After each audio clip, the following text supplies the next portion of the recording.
ஒரு 70% மேல உள்ள வன உயிரினத்துல டைகர் வந்து பாத்தீங்கன்னா இந்தியா மட்டும்தான் வச்சிருக்கு. அதுல ஆல்மோஸ்ட் வந்து பாத்தீங்கன்னா 1/3 வந்து வச்சிருக்கிறது யாருன்னு நம்ம தமிழ்நாடு தான்.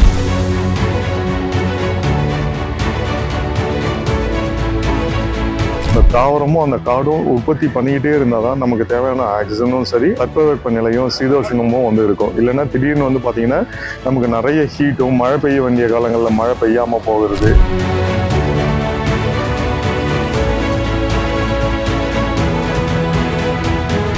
சடனா ஒரே நாள்ல ஒரு மாசம் பெய்ய வேண்டிய மழை வந்து பாத்தீங்கன்னா வித்தின் அவர் வந்து மழை பெய்யும் போது வந்து ஏற்படக்கூடிய இந்த பல்வேறு வகையான சூழ்நிலை காரணிகளால நம்ம நிறைய வந்து பாதிப்புக்குள்ளாகும். ஸோ இதெல்லாம் மெயின்டைன் பண்றது அப்படின்றது வந்து யாரு அப்படின்னு வந்து பாத்தீங்கன்னா காடுகள்லயே இருக்கக்கூடிய காட்டினோட அரசன் அப்படின்னு நம்ம சொல்லலாம். அதுதான் புலி.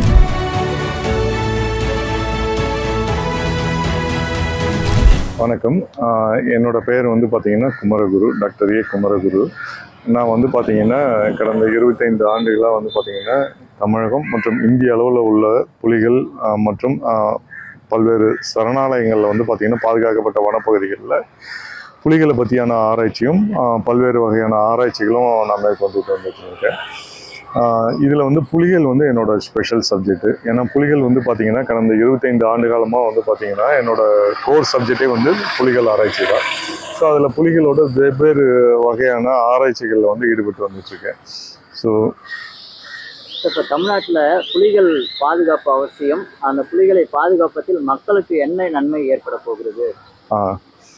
தமிழ்நாடு மட்டும் இல்லைங்க, இந்திய அளவுலையும் சரி, உலக அளவுலையும் சரி, இந்தியா தான் வந்து பார்த்தீங்கன்னா உலக காடுகளில் இருக்கக்கூடிய ஒரு 70% மேலே உள்ள வன உயிரினத்தில் எஸ்பெஷலி வந்து பார்த்தீங்கன்னா டைகர் வந்து பார்த்தீங்கன்னா இந்தியா மட்டும்தான் வச்சிருக்கு. அதில் ஆல்மோஸ்ட் வந்து பார்த்தீங்கன்னா 1/3 வந்து வச்சிருக்கிறது யாருன்னு நம்ம தமிழ்நாடு தான். ஆல்மோஸ்ட் 40% ஆஃப் டைகர் பாப்புலேஷன்ஸ் வந்து பார்த்தீங்கன்னா இந்திய அளவில் இருக்கிறதுல நம்ம வெஸ்டர்ன் காட்ஸ்ன்னு சொல்லக்கூடிய மேற்கு தொடர்ச்சி மலைகளில் தமிழகம் வந்து வச்சிருக்கு.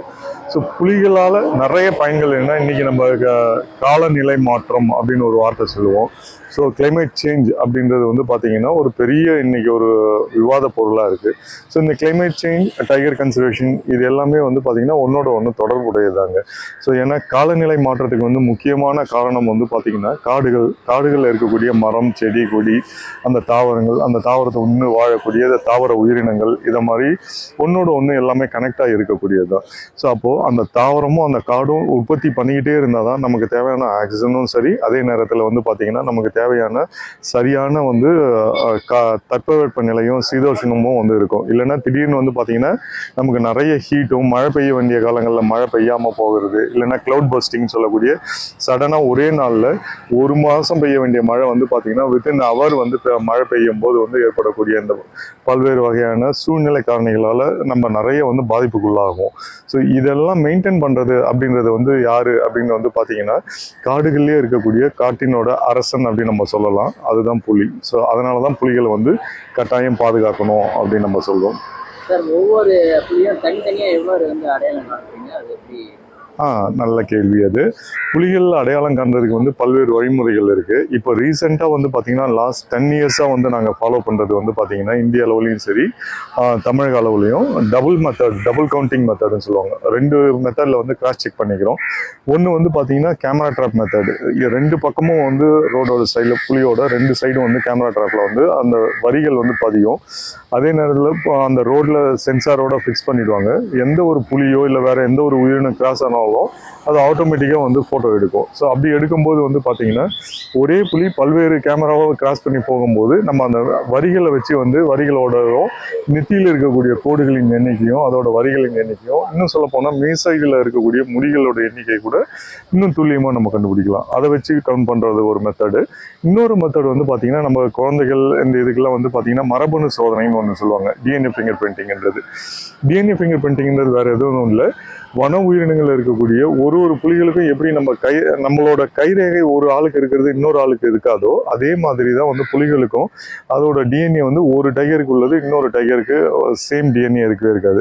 ஸோ அப்போ ஃபாரஸ்ட்ல நீங்கள் எத்தனை ஒரே புலியோடதே நீங்கள் நிறைய சாம்பிள் கலெக்ட் பண்ணி எடுத்தாலும் அது ஒரே டைகர்னு காமிக்கிறதுக்கும் கரெக்டாக கண்டுபிடிக்க முடியும். அதே நேரத்தில் வெவ்வேறு இடத்துல ஒரே புலி வந்து இன்னைக்கு நீங்கள் பார்க்கக்கூடிய சத்தியமங்கலத்தில் இருந்தாலும் சரி, முதுமலையில் இருந்தாலும் சரி, இல்லை நாகர்கோவில், பந்திப்பூர், நமக்கு தான் வந்து இது வெவ்வேறு மாநில மாநிலங்கள் வெவ்வேறு அட்மினிஸ்ட்ரேட்டிவ் ஜோன் சொல்லுவோம், டிஸ்ட்ரிக்ட் பவுண்டரின்னு சொல்லுவோம், இல்லை மாநிலங்கள் வரையறுக்கப்பட்டிருக்கும். இந்தாண்ட வந்து பார்த்தீங்கன்னா கேரளான்னு சொல்லக்கூடியது வயநாடு. பட் ஆனால் ஒரே புலி வந்து பார்த்தீங்கன்னா இன்னைக்கு சத்தியமங்கலத்தில் இருக்கிறது, ஒரு வாரம் கழிச்சு வந்து பார்த்தீங்கன்னா பந்திப்பூரில் இருக்கும், அடுத்த வாரம் வந்து பார்த்தீங்கன்னா வயநாடுன்னு சொல்லக்கூடிய கேரளா.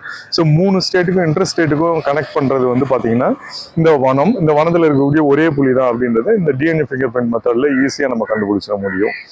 சார், இந்த மனிதர் வனவிலங்கு மோதல் ஏன் ஏற்படுகிறது? இதனால நல்ல கேள்வி. ஆக்சுவலாக இப்போ நம்மளை சுற்றியே இவ்வளோ காக்கா கத்திக்கிட்டு இருக்கு இந்த நேரத்தில் மனித வனவிலங்கு மோதல் அப்படின்றது வந்து பார்த்தீங்கன்னா இயற்கையோடு வந்து இணைந்து வாழறது அப்படின்றதுலேருந்து நம்ம ரொம்ப தூரம் கொஞ்சம் வெளியில் வந்துக்கிட்டே இருக்கோம். ஏன்னா இன்னைக்கு நம்ம ஒரு 30 வருஷம் 40 வருஷத்துக்கு முந்தைய பகுதிகளில் இருந்த வெஸ்டர்ன் காட்ஸ்ன்னு சொல்லக்கூடிய மேற்கு தொடர்ச்சி மலைப்பகுதிகளை ஒட்டி உள்ள இடங்கள்லாம் வந்து பார்த்தீங்கன்னா தெரிஞ்சோ தெரியாமலோ ஒன்று நம்மக்கிட்ட பட்டா இருந்திருக்கும், இல்லை பட்டா இல்லாமல் இருந்திருக்கும். அன்னைக்கு தேவையான சூழ்நிலைக்கு நம்மளோட வறுமையோ இல்லை நம்ம வேகமாக டெவலப் ஆகணுன்றதுக்காக வந்து அந்த ஏரியா வந்து பார்த்தீங்கன்னா நம்ம விவசாயத்துக்கோ இல்லை வேற வெவ்வேறு நமக்கு தேவையான அன்னைக்கு நீடுக்கு வந்து ஒரு 40-50 வருஷத்துக்கு முன்னாடி வந்து அதை நம்ம என்ன பண்ணியிருக்கோம், பல்வேறு கூறுகளை நம்ம அதை துண்டாடிட்டோம். ஸோ அதை தான் ஃப்ராக்மெண்டேஷன் சொல்லுவோம், ஹேபிட்டாட் ஃப்ராக்மெண்டேஷன் சொல்லுவோம்.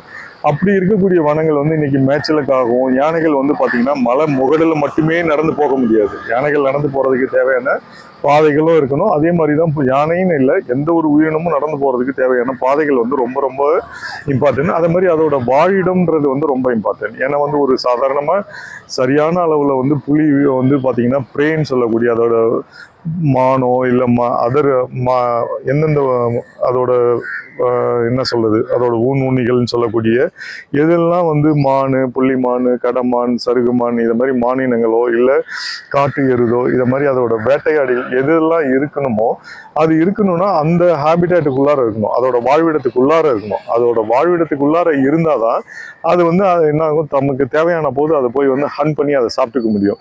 ஸோ இப்போ புலி இருக்கணும் அப்படின்னா ஒரு பெரிய ஃபாரஸ்ட் இருக்கணும். அந்த பெரிய ஃபாரஸ்ட் இருக்கணும்னா எதுக்காக அப்படின்னா புலிகளோட உணவுக்காக மட்டும் இல்லை, அதோட இறையாக்காக மட்டும் இல்லை, அந்த அவ்வளோ பெரிய வனம் இருந்தால் தான் நம்மளோட வாழ்க்கையை வந்து சமமான தட்பவெப்ப நிலையோடு நம்மளாலும் வாழ முடியும் அப்படின்றதாங்க.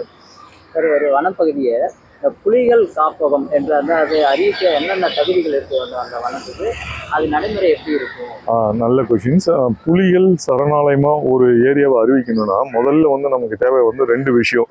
அந்த பகுதி வந்து பாதுகாக்கப்பட்ட பகுதியாக இருக்கணும். அப்படி இல்லைனாலும் பரவாயில்லை, அந்த பகுதியில் வந்து 2ஆக நம்ம வந்து பிரிப்போம். ஒன்று வந்து கோர் அப்படின்னு சொல்லுவாங்க. கோர்னா வந்து உள்கட்டமைப்பு வந்து எதுவுமே மனித நடமாட்டமோ வேற எந்தவித டெவலப்மெண்டல் ஆக்டிவிட்டிஸ் எதுவுமே இல்லாத பகுதி தான் கோர் அப்படின்னு சொல்லக்கூடிய பகுதி. இன்னொரு பகுதி அதை சுற்றியுள்ள வெளிப்புற பகுதி, பஃபர் அப்படின்னு சொல்லுவோம். அந்த பஃபர்ன்றது அந்த மையப்புள்ளியிலிருந்து எவ்வளோ தூரன்றது ஒரு புலிகள் சரணாலயத்துக்கும் வேறுபடும். அது இருக்கிற ஏரியா பொறுத்து அது வேறுபடும். எதனால அப்படின்னா அந்த கோர்ல வந்து எந்தவித மனித நடமாட்டமோ எந்தவித டெவலப்மெண்டல் ஆக்டிவிட்டிஸ் இல்லைன்னும் போது அதோட இனப்பெருக்கும் பெருகும், பெருக அதோட பஃபருக்கு வந்துகிட்டு இருக்கும். அந்த பஃபர் வரும்போது அதில் சின்ன சின்ன இன்டர்வென்ஷன்ஸ் சொல்லக்கூடியது சிறிய இடையூறுகள் இருந்தால் வந்து மனித விலங்கு மோதல் வராது. ஸோ அதுவே வந்து நிறைய நம்ம வேற வழி இல்லாமல் நம்மளோட ஹியூமனோட அக்சஸ் வந்து நிறைய போயிட்டே இருந்ததுன்னா என்ன ஆகும், அந்த இடத்துல டெஃபினட்டாக மனித விலங்கு மோதல் வரும். ஸோ அதனால தான் எந்த ஒரு புலிகள் சரணாலயமோ அதை வந்து உருவாக்கும் போதே வந்து கட்டமைக்கும் போதே கோர் அண்ட் பஃபர்னு 2 கான்செப்ட்ல உருவாக்குவாங்க.